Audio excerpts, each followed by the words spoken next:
गंगा दशहरे का मतलब जानते हो? केवल गंगा जी का नाम ले लेने से, एक लोटा जल शंकर भगवान को आज समर्पित कर देने से, या गंगा जल का एक जरा सा छींटा शरीर पर पड़ जाने से 10 पापों से मुक्ति मिल जाती है। दशहरा का मतलब है 10 पाप से मुक्त। पहला पाप है किसी के घर का बिना पूछे कोई सामान उठाकर हमने भोग कर लिया, तो उस पाप से गंगा दशहरे के 10 पाप से मुक्ति दिलाता है। दूसरा, किसी ब्राह्मण किसी गुरुजन को मुख से अपशब्द कह दिया हो, तो आज ही का दिन है जिस दिन पाप कर्म से मुक्ति मिल जाती है। तीसरा, किसी स्त्री को, किसी नारी को, किसी कन्या के प्रति, स्त्री के प्रति, नारी के प्रति अगर गलत सोच किया हो या गलत कर्म हमने कर दिया हो, तो उस पाप से मुक्ति गंगा दशहरे का दिन दिलाता। चौथा,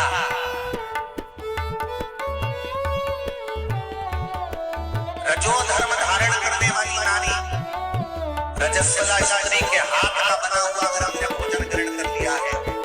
तो आज गंगा दशहरे का दिन ही ये सारे पाप से मुक्ति। पांचवा, किसी के यहाँ सूतक या सावण। सूतक का मतलब होता है किसी के यहाँ कोई मर गया, उसके यहाँ का भोजन या पानी ग्रहण करना। सावण का मतलब होता है किसी के यहाँ बच्चा हुआ, तुम्हें मालूम नहीं था, उसके घर का 8 दिन का 10 दिन का तुमने भोजन या पानी ग्रहण कर लिया। सूतक या सावण का भोजन या अन्न पानी ग्रहण कर ले, तो 5वें नंबर का गंगा दशहरे का वर्णन करता है कि 5वां पाप, इस पाप से भी लोगों को मुक्ति मिल जाती है। 6ठे नंबर का वर्णन आया किसी मंदिर की जगह पर या धर्म की जगह पर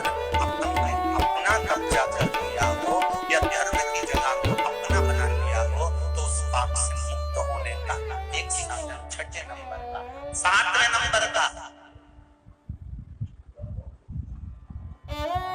झाड़ू लगाते समय, कुआरी लगाते समय छोटे छोटे जीव झाड़ू के नीचे मर जाते हैं, तो उसके पाप से मुक्ति गंगा दशहरे का दिन दिला जाता है। 8वें नंबर का, 8वें नंबर, जिस समय हम भोजन ग्रहण कर रहे हो और हमारे दरवाजे पर कोई व्यक्ति आकर बैठा हुआ है और हमने उसको भोजन का नहीं पूछा या उसका मुंह झूठा ना कराया, तो उस दोष से वंचित हो जाए, उस दोष को समाप्त कर देने को गंगा दशहरे। 9वें नंबर का, बेटी की शादी करी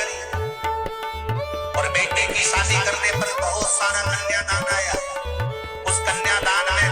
साड़ियां ज्यादा आ गई, सामान ज्यादा आ गया, मिक्सर 2 सेट आ गए, डिनर के 2 सेट आ गए, और मायके वालों ने 1 सेट अपने घर में रख लिया और उस मिक्सर में खूब सामान पीस के खाया, खूब निपटाया। बेटी के कन्यादान का सामान घर में रखकर उसका भोग करने पर जो पाप लगता है, 9वें नंबर का करता है गंगा दशहरे का दिन उस पाप को धो देता है।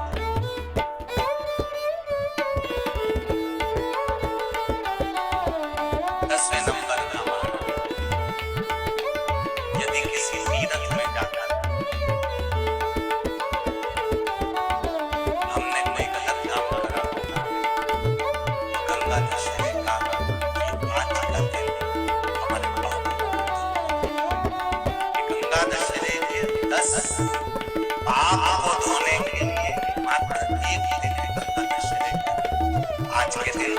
जो शिव जी को जल चढ़ाता है, शंकर भगवान कहते हैं पहले उसमें गंगा जल डालना नहीं डालना, पर मेरे ऊपर जब जल चढ़ाना है, शिव जी कह देते हैं आज के चले हुए जल को मैं गंगा जल बना देता हूँ। आज गंगा दशहरे खूब भजन करो, दान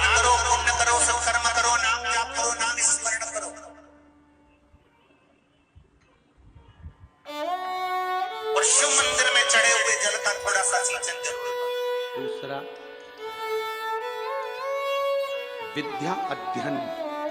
पढ़ने में कभी मत थको, कभी पढ़ने में मत थकना। जितने नवयुवक बेटा बेटी हैं, कभी ये मत सोचना कि मैं पढ़ पढ़ के थक गई, अब आगे मेरे को पढ़ाई नहीं करना, सारी एजुकेशन मेरी पूरी हो गई। ना ना, थकना नहीं, और कुछ नया पढ़ने का, कुछ अच्छा करने का।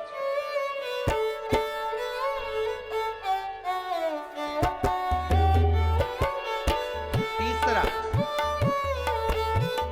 दान करने में कभी मत थकना। ये मत सोचना कि मैंने अपनी बहन बेटी को दे दिया था तो इनको नहीं दूंगी, उनको दे दिया, अभी राखी पे मैंने साड़ी दिलाई थी तो दूज पर नहीं दिलाऊंगी, अभी मेरे यहाँ शादी थी मैंने मायरा भरा था तो मेरी जीजी अब की बार आएगी तो मैं साड़ी नहीं दूंगी, अभी तो मायरा भरते हैं, अभी तो देखिए। भगवान का नाम लेने में मत थको, पढ़ने में मत थको, दान करने में जम के बोलो मत थको, और चौथे नंबर पर कहीं शिव महापुराण की कथा अपने नजदीक में आ जाए तो कथा सुनने में मत थको। सुनो, श्री भागीरथ बाबा गंगा जी को लेकर आए। भागीरथ बाबा तो गंगा जी को लेकर आए 60,000 काकाओं के उद्धार के लिए, और वो गंगा भी बहती हुई गौमुख से लेकर चलते चलते चलते चलते वो गंगा भी कलकत्ता तक जब पहुंची है, गंगा सागर तक जब पहुंची है, तो उसके घाट पर, उसके तट पर, गंगा महारानी के किनारे पर जितने जितने भक्त, जितने साधु, जितने सन्यासी, जितने साधक, जितने उपासक, जितने जीव रह रहे हैं, ये गंगा उनका कल्याण कर रही है। और जो उसकी शरणागति में जा रहा है, गंगा उसका उद्धार कर रही है। गीता गोरखपुर का कल्याण का गंगा अंक कहता है कि कुछ तिथियां भारत की भूमि पर ऐसी वर्णित है जिन तिथियों में भी गंगा का जल हम शिव को अगर एक बूंद भी समर्पित कर रहे हैं, गंगा का जल मात्र एक आधी चम्मच भी, आचमन जितना भी अगर हम शिव को समर्पित कर रहे हैं तो उसका सुखानंद। ये तिथियां हमारे यहाँ जो दी गई हैं, इन तिथियों में अगर हम गंगा का मात्र थोड़ा सा जल भी अगर जल के पात्र में डालकर गंगा जी का जल थोड़ा सा भी शिव के पास लेकर जा रहे हैं, तो ये एक भाव अपने भीतर होना चाहिए कि आप केवल गंगा का जल साधारण शिव मंदिर में समर्पित नहीं कर रहे हो, आप गंगा का जल भले अपने घर से लेकर जा रहे हो, थोड़ा सा भी जल ले जाकर अगर शिव को समर्पित कर रहे हो, तो तुम्हारे भीतर यह भाव होना चाहिए कि मैं गंगोत्री से जल भरकर सीधे रामेश्वर में ले जाकर गंगा के जल को समर्पित कर रहे, शिव को समर्पित कर रहे। ये आपके भीतर एक भाव उत्पन्न होना चाहिए। वहां गौमुख से निकली, गंगोत्री से निकली, चलते चलते चलते चलते वो गंगा सागर तक पहुंची है। हरिद्वार, ऋषिकेश, प्रयागराज सब जगह से निकलती हुई चली गई, मन नहीं लगा था देवराज। भागीरथ बाबा के भी जितने परिवार में लोग सब साधना करें गंगा जी को लाने के लिए, हो सकता है चित्त लगा ना लगा, पर दिलीप आदि आदि जितने भी हुए, उसमें जो भागीरथ बाबा थे, भागीरथ जी महाराज का हृदय गंगा जी को लाने के लिए सबसे पहला अगर सुख पाया तो गंगा के चरणारविंद को पाने का। केवल गंगा जी का नाम ले लेने से, एक लोटा जल शंकर भगवान को आज समर्पित कर देने से, या गंगा जल का एक जरा सा छींटा शरीर पर पड़ जाने से 10 पापों से मुक्ति मिल जाती है। पाप को धोने के लिए मात्र एक ही दिन है। आज के दिन जो शिव जी को जल चढ़ाता है, शंकर भगवान कहते हैं भले उसने उसमें गंगा जल डाला नहीं डाला, पर मेरे ऊपर जब जल चढ़ाना है, शिव जी कह देते हैं आज के चढ़े हुए जल को मैं गंगा जल बना देता हूं। वो भजन करो,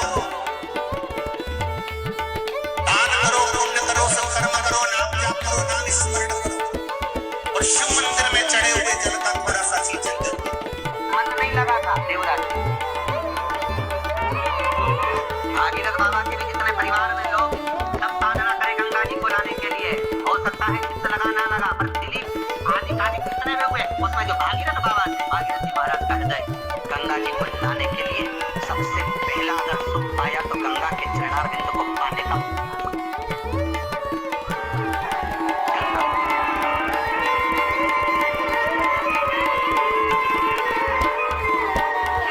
गंगोत्री से कुछ किलोमीटर की दूरी पर गौमुख है, जहां से गंगा का जल निकलता है। गंगा का जल जहां से निकलता है, तो बड़ा सुंदर स्थान,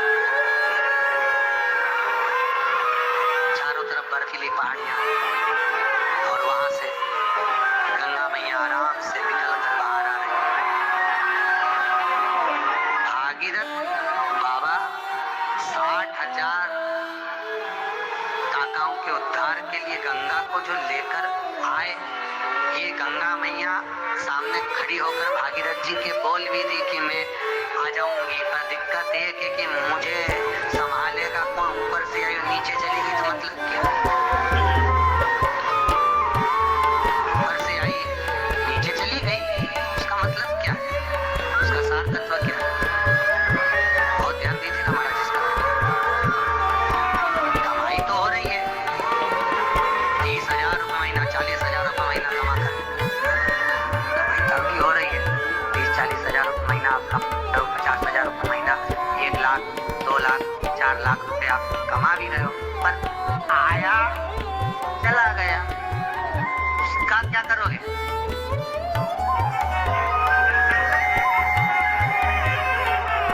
उसका करना क्या है। बहुत सुंदर संवाद है, ध्यान दीजिएगा। जिसके घर में कमाने वाले 2-4 हैं, पैसा तो आ रहा है और घर में टिक नहीं रहा, डॉक्टर में, पुलिस में, एक्सीडेंट आदि में, कहीं गलत जगह पर व्यसन में अगर पैसा जा रहा है,